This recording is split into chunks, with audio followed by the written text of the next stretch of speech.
ढाका की सड़कें हैं, लोगों के हुजूम से पटी हैं, हर तरफ एक ही नाम गूंज रहा है और हवा में एक बड़े बदलाव की सुगबुगाहट है।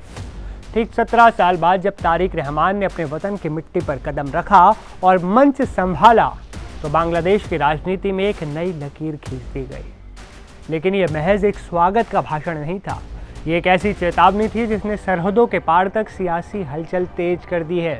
तारिक रहमान ने आते ही जो सबसे पहली और सबसे बड़ी बात कही वो थी, साजिश अभी भी जारी है।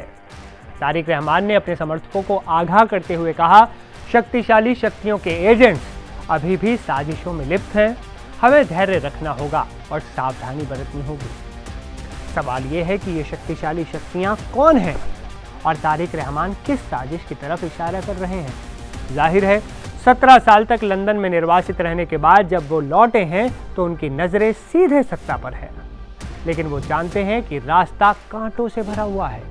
उन्होंने अपने समर्थकों से किसी भी प्रकार के उकसावे का जवाब ना देने की अपील की। उनका लहजा ये साफ कर रहा था कि वो अब किसी भी कीमत पर अपनी छवि को बिगाड़ने नहीं देना चाहते, ना बिगड़ने देना चाहते हैं। उन्होंने कहा, जिस प्रकार 1971 में देश को आज़ादी मिली थी, उसी प्रकार अब बांग्लादेश की संप्रभुता की रक्षा के लिए लोग एक बार फिर एकजुट हुए हैं।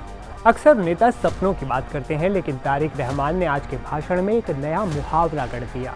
उन्होंने दुनिया के मशहूर नागरिक अधिकार नेता मार्टिन लूथर किंग जूनियर के ऐतिहासिक भाषण मेरा एक सपना है का जिक्र किया।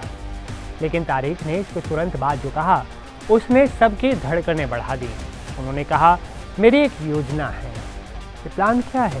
तारिक रहमान का ये प्लान बांग्लादेश के नवनिर्माण का वो ब्लूप्रिंट है जिसका इंतजार उनके समर्थक सालों से कर रहे थे।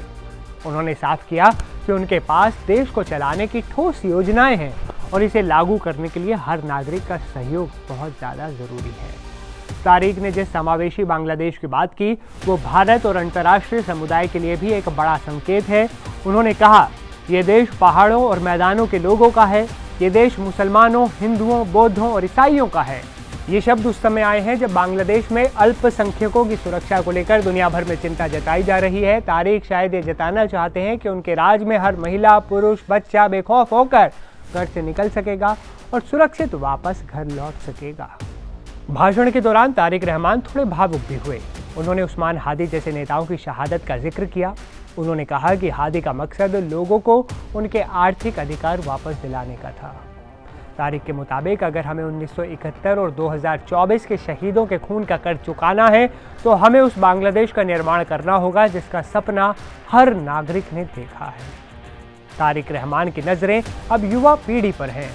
उन्होंने साफ कहा कि देश का भविष्य युवाओं के हाथ में है और एक मजबूत आर्थिक आधार वाले लोकतांत्रिक बांग्लादेश की अब जरूरत है। अपने भाषण के अंत में वो अपनी मां और पूर्व प्रधानमंत्री खालिदा जिया का जिक्र करना नहीं भूले। उन्होंने जनता से भावुक अपील की कि वे खालिदा जिया के जल्द स्वस्थ होने के लिए प्रार्थना करें। ये महज एक पारिवारिक रिश्ता नहीं है, बल्कि खालिदा जिया आज भी बीएनपी का सबसे बड़ा चेहरा है और तारिक जानते हैं कि उनकी मां के प्रति लोगों की सहानुभूति ही उनकी सबसे बड़ी राजनीतिक ताकत है, विरासत है।